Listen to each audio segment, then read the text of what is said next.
வணக்கம் நண்பர்களே, நான் உங்கள் சமையல்காரன். இன்றைக்கி பார்த்தீங்கன்னா நம்ம வந்து ஒரு முருங்காய் சாம்பார் செய்ய போகிறோம். ஹோட்டல் ஸ்டைலில் செய்ய போகிறோங்க. ஒரு அருமையான ஒரு முருங்காய் சாம்பார் செய்ய போகிறோம். பார்த்துக்குங்க, ஒரு 2 முருங்காய் நல்லா கட் பண்ணி தோலெல்லாம் எடுத்து கழுவி க்ளீன் பண்ணி வச்சுருக்கேங்க. ஒரு 2 வெங்காயம் பொடி பொடியாக கட் பண்ணி அரிஞ்சு வச்சுருக்கேன். 2 பச்சை மிளகா, ஒரு சின்ன கஷ்டம் புளி, 2 தக்காளி, ஒரு 1/4 கிலோ அளவுக்கு பருப்பு, ஒரு 2 பேருக்கு தேவையான அளவுக்கு பருப்பு கழுகி தண்ணியில் ஊற வச்சு வச்சுருக்கேங்க. வாங்க இது எப்படி செய்கிறதுன்னு செய்யலாம். வாங்க, அடுப்பை பற்ற வச்சு வச்சுங்க. பார்த்திங்கன்னா தேவையான அளவு எண்ணெய் ஊற்றிப்போம்.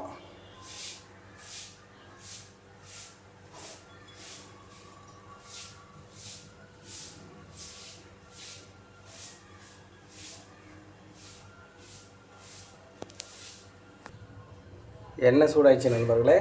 நம்ம வந்து இந்த எண்ணெய் சூடானதில் கடுகு சேர்த்துக்குவோம்.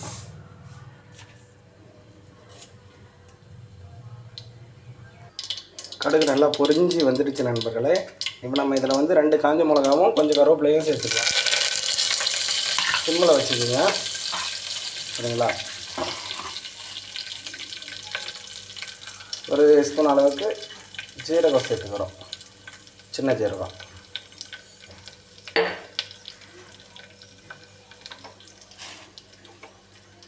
ஓகே, பார்த்திங்கன்னா நல்லா பொரிஞ்சு வந்துருச்சு. இதில் வந்து நம்ம வெட்டி வச்சுருக்க வெங்காயத்தை சேர்த்துக்கலாம். வெங்காயத்தை சேர்த்துக்கிட்டோம். வெங்காயம் கொஞ்சம் நல்லா ரோஸ்ட்டாக ஆகட்டும், அப்போ தான் அந்த டேஸ்ட்டு வரும் நண்பர்களே. ஒரு 2 நிமிஷம் நல்லா ஃப்ரை பண்ணலாம். ஃப்ரை பண்ணதுக்கப்புறம் நம்ம இந்த கட் பண்ணி வச்சுருக்கிற இந்த தக்காளியை அதில் சேர்த்துக்கலாம். இந்த சாம்பார் பார்த்திங்கன்னா இட்லி, தோசை, மதிய சாப்பாடு எல்லாத்துக்கும் சாப்பிட்லாங்க. நல்லா சூப்பராக இருக்கும், அருமையாகவும் இருக்கும். பாருங்கள், செஞ்சு முடிச்சதுக்கப்புறம் நான் உங்கள்கிட்ட காமிக்கிறேன். நீங்களே பார்த்துட்டு சொல்லுங்கள்.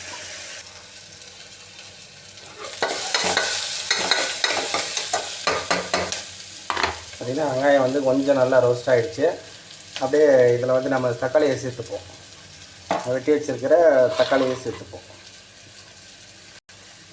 தக்காளியும் பச்சை மிளகாவும் சேர்த்துக்கலாம் நண்பர்களே. வெங்காயம் நல்லா வந்து ப்ரௌன் கலரில் ஆகிடுச்சு. இதில் தக்காளியை சேர்த்துப்போம்.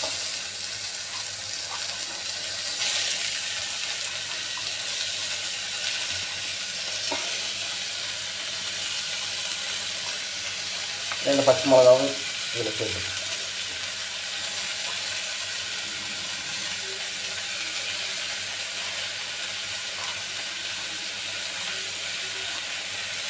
அடுப்பை நல்லா சிம்மில் வச்சுக்கோங்க. நல்லா மிக்ஸ் பண்ணி வச்சுருவோம்.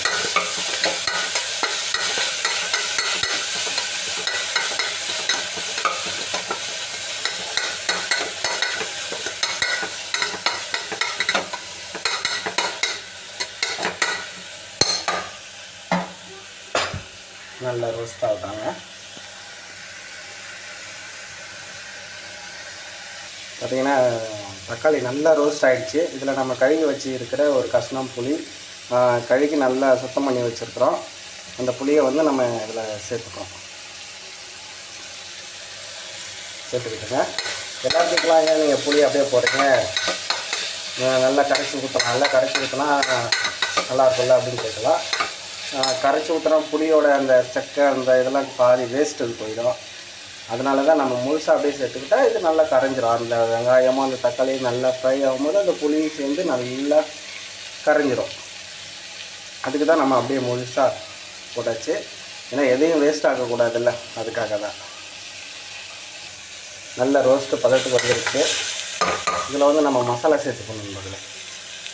பார்த்திங்கன்னா ஒரு 3/4 ஸ்பூன் மஞ்சள் தூள் சேர்த்துக்கிறேன். ஒரு 3 ஸ்பூன் மிளகாத்தூள் சேர்த்துக்கிறேன். சரி, ஒரு ஈஸியான ஒரு மெத்தடுக்கு அந்த சாம்பார் நம்ம சாப்பிட்றது நல்லா டேஸ்ட்டாகவும் இருக்கும், நல்லா சூப்பராக இருக்கும் நண்பர்களே. 3 ஸ்பூன் உப்பு சேர்த்துக்கிறேன் நண்பர்களே. ஒரு 3 ஸ்பூன் உப்பு.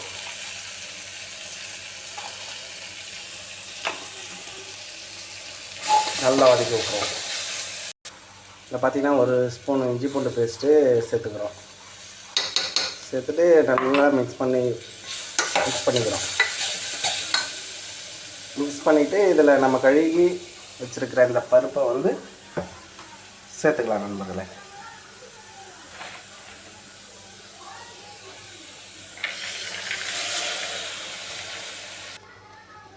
பருப்பு சேர்த்துக்கிட்ட நண்பர்களே, இப்போ இதில் வந்து நம்ம தண்ணியை சேர்த்துக்கிறோம். ஒரு 3 கிளாஸ் தண்ணியை சேர்த்துக்கிறோம். சரிங்களா?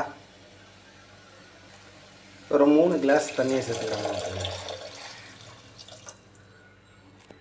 ஒரு 3 கிளாஸ் தண்ணி இதில் நம்ம சேர்த்துருக்கோம் நண்பர்களே. சேர்த்துட்டு இதில் நல்லா ஒரு மிக்ஸ் பண்ணி ஒரு கலக்கி விட்டுடுவோம். மூடியை போட்டு ஒரு 3லேருந்து ஒரு 4 விசில் வரைக்கும் வெயிட் பண்ணுவோம். மூடி போட்டுட்டோம் நண்பர்களே. ஒரு 4 விசில் வரட்டும். ஒரு 4 விசில் வந்ததுக்கப்புறம் நம்ம அடுப்பை ஆஃப் பண்ணிவிட்டு அதுக்கப்புறம் இந்த முருங்கைக்காவை சேர்த்துப்போம். சரிங்களா?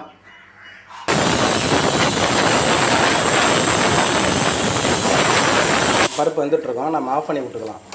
கொஞ்சம் நேரம் அந்த ஏர் போன உடனே நம்ம திறந்துட்டு நம்ம கட் பண்ணி வச்சுருக்க முருங்கைக்காவை இதில் சேர்த்துப்போம்.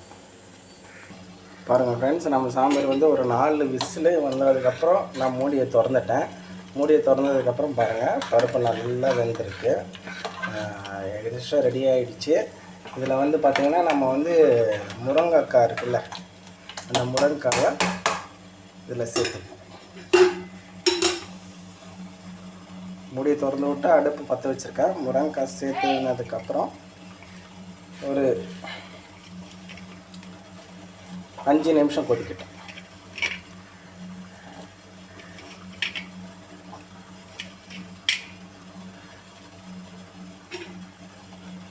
முருங்கைக்காவை சேர்த்துக்கிட்டேன்.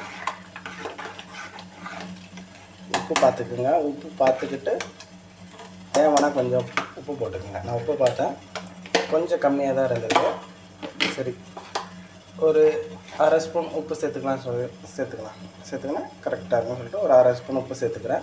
உங்களுக்கு எப்படியோ நீங்கள் பார்த்துக்கிட்டு தேவையான அளவுக்கு உங்களுக்கு தேவையான அளவுக்கு நீங்கள் சேர்த்துக்கோங்க. சரிங்களா? பார்த்தீங்கன்னா ஃப்ரெண்ட்ஸ், நம்மளுடைய சாம்பார் கொதி வந்துருச்சு.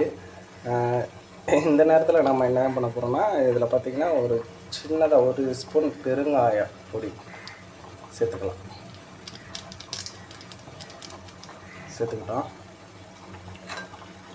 ஒரு கலக்கி விட்டுருவோம். மூடி போட தேவையில்ல. ஒரு 5 நிமிஷம் நல்லா கொதி வரட்டும். கொதி வந்ததுக்கப்புறம் நம்ம ஆஃப் பண்ணிவிட்டு இந்த சாம்பாரை எடுத்து இந்த சூடு இட்லிக்கும் சாப்பாடுக்கு சப்பாத்திக்கு எல்லாத்துக்கும் காம்பினேஷனாக இருக்கும் அந்த சாம்பாரை. ஒரு முறையாவது இப்படி செஞ்சு பாருங்கள். செஞ்சு பார்த்துட்டு சாப்பிடுங்க. செஞ்சு பார்த்துட்டு என்கிட்ட சொல்லுங்கள். கமெண்ட் இது நல்லா இருந்தால் கமெண்ட் பண்ணுங்கள். சப்ஸ்கிரைப் பண்ணுங்கள், லைக் பண்ணுங்கள். நன்றி, வணக்கம் நண்பர்களே.